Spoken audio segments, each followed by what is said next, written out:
না। শুভ দুপুর বন্ধুরা, প্রত্যেক দিনের মতো আবার খাবার দাবার নিয়ে বসে গেছি। আজকে সোমবারে আজকে সোমবার, বরের ছুটি, ওই জন্য একটু সেজে গুজে বসেছো নাকি না, বরকে খেতে দিতে? সাজতে ইচ্ছা করলো তাই, রোজই নাইটি পরে পরে ঘুরে বেড়াই।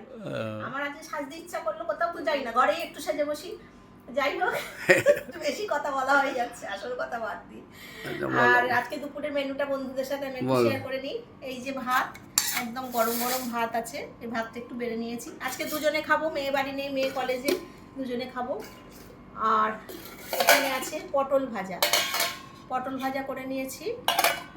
এখানে আছে টকের ডাল, এই যে আমার বরের ফেভারিট টকের ডাল। আমি এটা বলতে যাচ্ছিলাম, টকের ডাল আর পুঁই শাকটা কোথায় আছে, দাঁড়াও দেখাচ্ছি। আর এটা হচ্ছে একটু সিদ্ধ ডাল তোলা আছে মেয়ের জন্য, মেয়ে খেতে খুব ভালোবাসে সিদ্ধ ডালটা। আর এই যে হলো পুঁই শাক, মাছের মাথা দিয়ে একদম মাখা মাখা সুন্দর করে পুঁই শাক রান্না করেছি। আর অনেকটা হয়েছে পুঁই শাকটা। হ্যাঁ, আমার বরে তো মানে কাল থেকে বলে যাচ্ছে সমানে যে পুঁই শাক আর টকের ডাল করবে, পুঁই শাক আর টকের ডাল করবে, কাল থেকে সমানে বলে যাচ্ছে। আচ্ছা ঠিক আছে, সকালবেলা ঘুম থেকে উঠেই বাজারে চলে গেছে পুঁই শাক আর আম আনতে। যাই হোক, মাছের মাথা দিয়ে পুঁই শাকটা রান্না করেছি। আর রান্না করেছি এখানে কাতলা মাছ, কাঁচকলা আলু দিয়ে, বড় বড় সাইজের কাতলা মাছ। এই যে কাতলা মাছ, হ্যাঁ, লেজাটা খুব সুন্দর।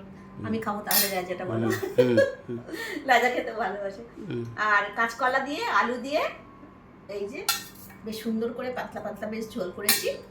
এটাই মেনু বন্ধুরা আমাদের আজকে, আর কিছু করিনি, এইগুলোই করেছি আজকে। আর আলু ভাজা নেই, কিন্তু আমার খুব তুই চাটনিটা করোনি, আমার চাটনি করতে আলু ভাজা হয়নি বলে আমার একটু খেতে অসুবিধা হবে। যাই হোক যা হোক, রান্না হয়েছে, কেমন হয়েছে তোমরা জানিও। আর তোমরা খুব ভালো থেকো আর সময় মতো